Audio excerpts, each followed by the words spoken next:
अगर मैं सीधी सीधी भाषा में आपको ये चीज बताऊं तो मैं आपको क्लियरली बता सकता हूं कि आप बाबा बदलते रह जाओगे, लेकिन इन सब चीजों में आपको सॉल्यूशन नहीं मिलेगा।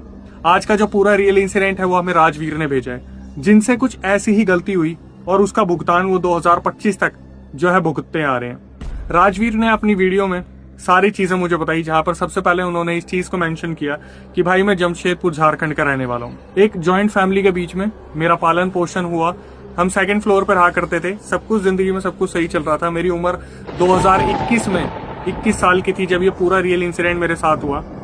मेरे पापा एक मोटर व्हीकल कंपनी में काम करते थे, बहुत अच्छी जॉब चल रही थी उनकी। 2021 में उनको क्वार्टर्स मिले और उनको वहां पर बुलाया गया था। कंपनी का नाम डिस्क्लोज नहीं कर सकते, जमशेदपुर झारखंड की बहुत नामी ग्रामी कंपनी है वो। तो उस टाइम पर ये पहले तो क्वार्टर्स में शिफ्ट हो गए थे, लेकिन 2020 में इनके दादा जो है सीढ़ियों से गिरकर खत्म हो गए थे। बहुत बुरी तरीके से उन्हें चोट लगी थी, कुछ टाइम वो हॉस्पिटल में रहे, उसके बाद वो खत्म हो गए थे। तो जो राजवीर थे अपने दादा के बहुत ज्यादा क्लोज थे और उन्हें ये एक डिसीजन लेना था कि अब दादी का ध्यान कौन रखेगा। तो जो पुराने वाला घर था जहां पर इनकी परवरिश हुई थी उसको छोड़ के क्वार्टर में चले गए थे। 2021 में इनके पापा ने डिसीजन लिया कि बेटा तू जा और दादी का ध्यान रख। वैसे तो जॉइंट फैमिली थी जहां पर लड़के लड़कियां, मतलब ताऊ जी की लड़की भी थी और उनके कुछ कजन्स वगैरह भी रहते थे, लेकिन फिर भी ये एक रिस्पॉन्सिबिलिटी राजवीर के ऊपर थी कि दादी का ध्यान रख। तो पुराने वाले घर में राजवीर आ जाते हैं और 21 साल के थे, अपनी पढ़ाई को पूरी करते करते ये कहीं पार्ट टाइम जॉब भी कर रहे थे जहां पर इनका सब कुछ सही चल रहा था। तो ये सुबह अपनी स्टडी करने जाते थे कॉलेज में और वापस आने के बाद दादी जी को खाना खिलाया करते थे। अपने सामने सारी चीजें पूरी करने के बाद ये 10, साढ़े 10, 11 बजे तक सो जाते थे। 1 रात, 2 रात, 3 रात, सब कुछ इसी तरीके से चलता रहा। इनका जो कमरा था वो छत के बिल्कुल ऊपर अलग से एक सेपरेट कमरा बना हुआ था। बाहर का जो रोड वाला एरिया था वहां से ऊपर देखना अपने कमरे को बहुत ईजी हो जाता था। तो हमेशा ये लाइट ऑफ करके जाते थे और जब भी आते थे तो कमरा इन्हें बंद ही मिला करता था। तो एक प्राइवेसी इन्हें अच्छी खासी मिली हुई थी। अब एक रात की बात है जब दोस्त इन्हें चुल कर देते कि भाई आना पार्टी वगैरह करते हैं, तो ये क्या करते हैं अपनी दादी को पहले ही बता देते कि दादी आज मुझे किसी काम से बाहर जाना है, मेरे दोस्त आ रहे हैं, तो मैं 8, साढ़े 8, 9 बजे आपको खाना दे दूंगा और फिर आप सो जाना, उसके बाद मैं चला जाऊंगा। आने के बाद मैं दीदी को फोन कर दूंगा, मतलब ताऊ जी की लड़की जिनके एग्जाम्स चल रहे थे उनको फोन कर दूंगा, तो वो मेरे लिए गेट खोल देंगे, आप आराम से सो जाना, कोई दिक्कत नहीं है। तो इनकी दादी ने भी इसी तरीके से हामी भर दी कि हाँ बेटा कोई दिक्कत नहीं है, तू चला जा, जब तू आए तो कोशिश करियो कि 11 बजे से पहले तू आ जाए। अब यहाँ से इनके साथ पूरा जो है दर्दनाक हादसा शुरू होता है। तो सबसे पहले ये अपने 2 दोस्तों से मिले जहां पर ये 3 हो गए थे। फिर एक और लड़का इन्हें ज्वाइन करता है ड्रिंक करने के लिए। पहले इन्होंने कहीं बाहर बैठ के ड्रिंक की, जहां पर पुलिस वगैरह आई तो ये थोड़ा घबरा गए थे। तो इनमें से एक लड़का जो सबसे लास्ट में मिला था वो शादीशुदा था, तो वो टाइम से 10:30 बजे अपने घर पे निकल गया। अब ये 3 जने रह गए थे जहां पर राजवीर और 2 दोस्त इनके और थे। तो धीरे धीरे जैसे जैसे इनकी बोतल खत्म होने लगी, इनके दिमाग में ये चीज आने लगी कि यार हम 3 जनों के हिसाब से लाए थे, जो चौथा जना आ गया तो वो पैक इस हिसाब से बनते चले गए कि हमारे लिए चीजें कम पड़ गई। तो रात को 10 बजे जब सारे शॉप्स, लीकर शॉप्स बंद हो गई थी, अपने एक दोस्त को फोन करते जिनके पास शायद स्टॉक रखा होगा, और हर एक ग्रुप में ऐसा एक इंसान तो होता ही है जो अपने लिए पहले से ही ये सामान रख के रखता है। तो ये अपने 5वें दोस्त को कॉल करते जो इनके साथ नहीं था लेकिन बोतल अपने पास रखता था। तो राजवीर बताना शुरू करते कि यार ऐसे ऐसे चौथे ने हमें अचानक से ज्वाइन कर लिया, हमने अपने हिसाब से ली थी और हमारी ड्रिंक खत्म हो गई है, तो तू यार दे दे अगर तेरे को कोई दिक्कत ना हो। तो 5वां बंदा बोला कोई दिक्कत नहीं है भाई, कल परसों में तुम मुझे वापस कर देना, अभी तुम मुझसे लेके चले जाओ, तो मेरे घर के नीचे आ जाओ। अब इस टाइम पर ये बाइक पे थे, तो ये बाइक पे वहां से पिक करते हैं उस बंदे के घर के नीचे से। तो यहाँ तक इनके साथ सब कुछ सही था। अब सबसे बड़ा जो मेन क्वेश्चन आता है कि इन्होंने बोतल तो पिक कर ली पर ड्रिंक करने की जगह नहीं है। तो ये आपस में डिस्कस करते हैं कि भाई कहाँ जाए कहाँ जाए। तभी एक दोस्त जो है वो बोलता है अरे सुनना भाई, तुम लोगों की फटती तो नहीं है ना, एक काम करते हैं हम कब्रिस्तान में चलते हैं, कब्रिस्तान में वैसे भी कोई नहीं आएगा और आराम से बैठ के हम ड्रिंक कर लेंगे। ये जो डिसीजन था इन्हें इतना भारी पड़ने वाला था। इस टाइम पर राजवीर भी हाँ बोल गए। ये तीनों चारों लड़के नॉन बिलीवर, लेकिन फिर भी जो दारू देने वाला था उसने ये बात सुन ली थी और उसने बोला भी था भाई पागल हो क्या, इधर उधर कहीं देख लो, कब्रिस्तान में मत जाओ, कोई दिक्कत हो जाएगी, कोई चीज अगर लग गई साथ में तो बहुत ज्यादा दिक्कत हो जाएगी तुम्हें। तीनों ऑलरेडी नशे में थे, तीनों ने उस बंदे की बात ही नहीं सुनी। उसे बोल दिया अरे तेरा कोटा जो है तुझे 3-4 दिन में मिल जाएगा, अभी हम जा रहे हैं।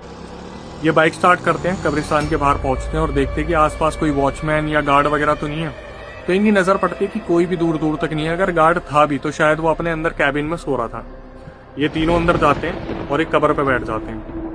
उस कब्र पे साफ साफ लिखा हुआ था जोसेफ, मतलब जोसेफ नाम का जो इंसान था ये उसकी कब्र थी। ईयर्स भी लिखे हुए थे। ये तीनों वहां पर बैठते हैं और इधर उधर देखने के बाद तीनों पैक बनाना शुरू करते हैं। अब फिर दोबारा एक बहुत बड़ी गलती, सबसे पहली गलती तो ये कब्रिस्तान में चले ही गए थे। उसके बाद जो इनसे गलती हुई, ये जिस कब्र पे बैठे थे, अचानक से इनमें से एक दोस्त उस कब्र की तरफ देख के बोलता है, जोसेफ पीता है तू? अगर पीता है तो आ जाना, हमारे साथ बैठ के कब्र पे बैठ के पियेंगे, आजा बाहर आजा। ये सुनने के बाद जो बाकी दो दोस्त थे वो हंसने लगते हैं। यहाँ पर ये लोग क्या करते हैं, पैक पीते हैं, जल्दी जल्दी में पैक गिराते भी हैं। कब्र पे भी इन्होंने थोड़ी बहुत दारू गिराई होगी, लेकिन उस एंटिटी का तो इन्होंने मजाक बना दिया जिसकी भी वो कब्र थी। वहां से ये तीनों बाइक पे बैठते हैं और अपने अपने घर आ जाते हैं। घर पहुंचने के बाद सुकून की नींद, क्योंकि पीने के बाद तो वैसे ही होश नहीं रहता है। लेकिन जब ये सुबह उठते हैं, उसी दिन से इनकी जिंदगी नर्क बननी शुरू हो जाती है। सुबह राजवीर उठते हैं, नहाते हैं, धोते हैं, दादी को बताते कि दादी मैं कॉलेज जा रहा हूँ और वापस आके फिर मैं आपसे बात करता हूँ और फिर आपको गरम गरम में खाना खिलाऊंगा। सुबह कॉलेज जाते हैं, तब ये अपना शरीर बहुत भारी महसूस करते हैं। तो इनके दिमाग में बार बार उस एंटिटी की तरफ तो नजर जाती नहीं, इनके बार बार दिमाग में चल रहा होता है, यार कल बहुत ज्यादा पी ली, हैंगओवर हो रहा है। बाकी जो दो दोस्त थे वो तो आए भी नहीं थे। ये वहां पर पढ़ाई लिखाई करके अपने वापस आ जाते हैं। दादी को खाना खिलाते हैं और रात को 10 बजे ये नीचे आते हैं ताऊजी वाले फ्लोर पे, वहां पर अपना खाना गर्म करना स्टार्ट करते हैं। सबने ऑलरेडी खाना खा लिया था और इनकी जो ताऊजी की लड़की थी वो बैठ के साइड में पढ़ रही थी। तो उनकी नजर थी इस पर, राजवीर पर, कि कर क्या रहा है। तो राजवीर को वो नोटिस करती है और राजवीर इधर उधर देख रहा होता है। राजवीर ने खुद अपनी रिकॉर्डिंग में चीज मेंशन की, भाई कि मुझे ऐसा लग रहा था जब मैं खाना गर्म कर रहा था ना, जैसे मेरे आगे पीछे कोई कील ठोक रहा है। घिसटने की आवाज आ रही थी, जैसे कोई इंसान आगे पीछे से घिसटता जा रहा हो। तो मैंने उस चीज पर ध्यान नहीं दिया, ये सोच के कि मेरा वहम होगा। और फिर कील ठोकने को मुझे ऐसा लगा कि साइड वाले घर में कहीं पर कंस्ट्रक्शन का काम चल रहा होगा या फिर कोई फोटो दीवार में टांग रहा होगा या कुछ भी होगा। उस टाइम पर इन्होंने ध्यान नहीं दिया। खाना गर्म करके ये सीधा अपने सेकंड फ्लोर से ऊपर जो इनका सिंगल रूम बना हुआ था छत पे, वहां पर जाके ये अपना खाना खाते हैं और वापिस आते हैं, बर्तन रख के ये चले जाते हैं सोने के लिए। इस रात भी इनको इनका शरीर बहुत ज्यादा हैवी फील हो रहा था और घबराहट अलग सी महसूस हो रही थी। बार बार ऐसा लग रहा था कि यार कुछ तो है, मतलब कोई तो एक जना है जो शायद नजर मुझ पर रख रहा है। फिर भी एक नॉन बिलीवर के लिए इतना बहुत होता है कि अगर वो इन चीजों पर बिलीव नहीं करता तो एक दो रातें तो वो सुकून से काट ही लेगा। और राजवीर इस रात सुकून की नींद सोने की कोशिश करते हैं, लेकिन करवट बदलते बदलते इन्हें नींद आ जाती है। सुबह उठते हैं और अपने शरीर को और भी ज्यादा भारी पाते हैं। फिर भी अपने आप को कन्विंस कर लेते हैं कि यार पता नहीं, शायद वीकनेस हो रही होगी या फिर शायद हमने बाहर बैठ के ड्रिंक करी तो मौसम की वजह से शरीर में कोई दिक्कत आ गई होगी, तबीयत खराब होने के चांसेस ज्यादा लग रहे हैं। सीधा कॉलेज जाते हैं और कॉलेज में अपनी रोजमर्रा की जिंदगी बिताने के बाद, वहां से पढ़ लिखने के बाद सीधा घर पे आते हैं। घर पे आने के बाद ऑलरेडी सर काफी भारी था। दादी के पास जाते हैं और सोचते हैं कि मैं दादी से कुछ बात करूं, लेकिन मूड इतना खराब होता है सर दर्द की वजह से। दादी को खाना परोसते हैं और सीधा अपने कमरे में चले जाते हैं। सर पकड़ के बैठे रहते हैं और बार बार सोच रहे होते हैं कि यार कैसे मेरी तबीयत एकदम से इतनी खराब हो रही है। रात के 9:30-10 बज जाते हैं। सोचते सोचते अपना खाना गर्म करने के लिए आते हैं आज दोबारा सेकंड फ्लोर पे, किचन वाली जगह पे। तो सारे जितने भी लोग थे वो फर्स्ट फ्लोर पे बैठ के टीवी देख रहे थे, जितने भी जॉइंट फैमिली के लोग थे।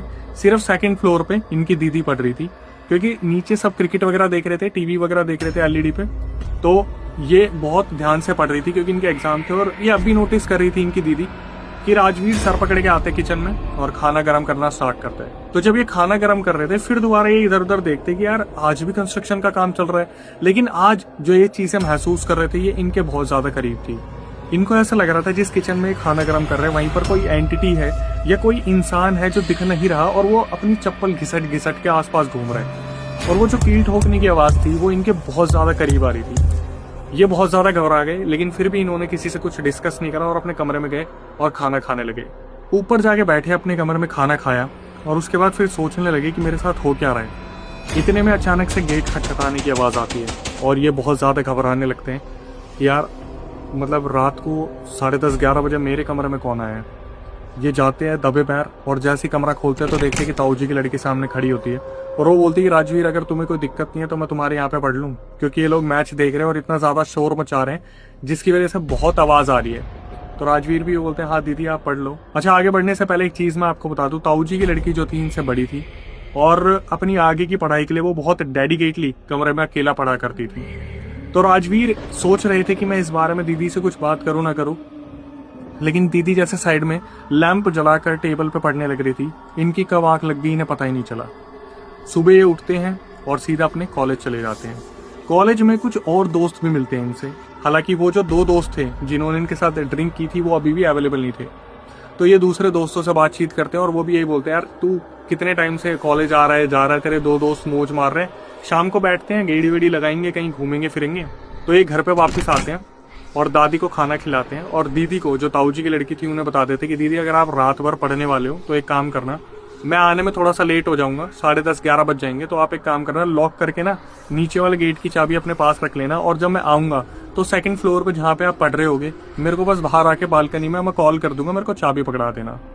तो इनकी दीदी भी हामी भर देती है, हाँ ठीक है ना, कितने बजे तक आएगा, बस इनसे पूछती है। तो ये बता देते हैं कि मैं 10:30-11 बजे तक आ जाऊंगा, बस मुझे चाबी पकड़ा देना। तो इनकी दीदी बोलती है चलो कोई दिक्कत नहीं है। यहाँ पर राजवीर ने आके एक चीज मेंशन की कि अक्षय भाई बिलीव करना, जब भी मैं अपने घर से बाहर जाता था ना, मैं बहुत लाइट वेटेड फील करता था। मतलब ऐसा लगता था कोई वजन मेरे ऊपर से हट गया, और जैसे ही मैं घर पहुंचता था ऐसा लगता था जैसे पता नहीं कौन मुझे दबाने को दौड़ रहा है। हालांकि जब ये कॉलेज से वापस आए तो अपने दोस्तों से मिले, और दोस्तों से मिलने के बाद इन्हें बहुत अच्छा लगा, क्योंकि काफी टाइम बाद ये अपने और पुराने दोस्तों से मिल रहे थे। तो एक जने को टारगेट बना के उसका खूब मजाक बनाया, पार्क में बैठे घूमे, इधर उधर बातचीत की, और जब 10:30 बजे घर पे आए तो घर पे आने के बाद ये सीधा अपनी दीदी को कॉल करते हैं और चाबी मांगने के लिए जब उन्हें बोलते हैं 2nd फ्लोर से, तो जैसे ही ऊपर देखते हैं 2nd फ्लोर पे छत पे देखते हैं जहां पर इनका कमरा था, चाबी जैसे ही पकड़ाई गई, दीदी ने 2nd फ्लोर से पकड़ाई, और उसकी जो छत थी वहां पर एक औरत जिसने खुले बाल कर रखे थे, और ऐसा लग रहा था जैसे उसकी आंखें शाइन कर रही है, और वो औरत ऊपर से राजवीर को देख रही थी। राजवीर के पैरों तले जमीन खिसक गई, लेकिन उन्हें डर लगने लगा कि कहीं आगे पीछे मोहल्ले से कोई कूद के मेरे कमरे में चोरी करने तो नहीं आ गया, और वो चीज शायद फैमिली को भी दिक्कत दे सकती थी। तो अभी तक राजवीर पूरी तरीके से नॉन बिलीवर थे। ये सीधा गेट खोल के ऊपर भागना शुरू करते हैं। 2nd फ्लोर की सीढ़ियां ऊपर जा रही थी, तो इनकी दीदी एकदम से देखती है कि फुल स्पीड में कहाँ भागता जा रहा है राजवीर। राजवीर सीधे छत वाले कमरे में गए और दीदी पीछे पीछे भागती हुई पहुंची और राजवीर से पूछना शुरू करा कि क्या हो गया, तू पागल वागल है क्या। तो ये बताते, नहीं दीदी मैंने पक्का किसी को देखा है, मैंने देखा है कोई औरत थी जिसने लंबे बाल खोल रखे थे, और वो छत पे थी जब आप चाबी पकड़ा रहे थे, जस्ट आपके ऊपर। तो इनकी दीदी ने बहुत बोलने की कोशिश की कि लॉजिक लगा, हो सकता है मेरी शैडो हो। राजवीर बोलते हैं नहीं दीदी मैं सच बोल रहा हूँ, मैंने किसी को देखा है, आप बिलीव करो, मैं बता रहा हूँ मैंने किसी को देखा है। तो इनकी दीदी ने बोला सच सच बता, तू ड्रिंक करके तो नहीं आया। और राजवीर बोलना शुरू करते, दीदी मैं नहीं पी के आया, मैं आपको गारंटी से बोल सकता हूँ मैंने किसी को देखा था। तो इनकी दीदी बोलती चुप रहे, अब आ गया ना, खाना वाना खा ले और फिर देखते हैं, तेरा वहम है। इस टाइम तक भी राजवीर नॉन बिलीवर थे, लेकिन इनके दिमाग में छाप तो छूट गई थी कि ये क्या चीज मैंने देख ली है। अब यहाँ से इनकी जिंदगी में मौत की दस्तक शुरू हो चुकी थी। राजवीर शुरू से ही इन सब चीजों पर भरोसा नहीं करते थे, और ये चीजें जो इनकी जिंदगी में हो रही थी ये इनके समझ के परे थी। मतलब इस चीज को आप इस तरीके से समझ सकते कि नॉन बिलीवर को कोई एंटिटी अगर अपने होने का एहसास दिलाने की कोशिश करे तो नॉन बिलीवर उसे लॉजिक के तरीके से ढूंढना शुरू करता है। लेकिन आप खुद समझिए कि आपको बार बार महसूस हो रहा है कि यार कोई तो आसपास घूम रहा है पर दिख नहीं रहा। बार बार ऐसा लगे कि मैंने किसी को देखा है, और जब मैं उसका पीछा कर रहा हूं तो वो चीज लुप्त हो जाए। अच्छा, मैं वापिस आता हूँ उसी घटना पे जब इन्होंने अपनी दीदी को समझाने की कोशिश की कि मैंने किसी औरत को देखा है। इनकी दीदी ने इन्हें बहुत इजीली कन्विंस कर लिया कि तू बाहर से आया, हो सकता है कि रोशनी में आती तेरी आंखें इस तरीके से फ्लक्चुएट कर रही हो, या फिर चीजें बनती दिख रही हो, या हेलुसिनेशन हो गया हो, तो तू अब खाना वाना खा के सो जा। इनकी दीदी इनके लिए खाना गर्म करके लेके आती है और इन्हें खिला देती है।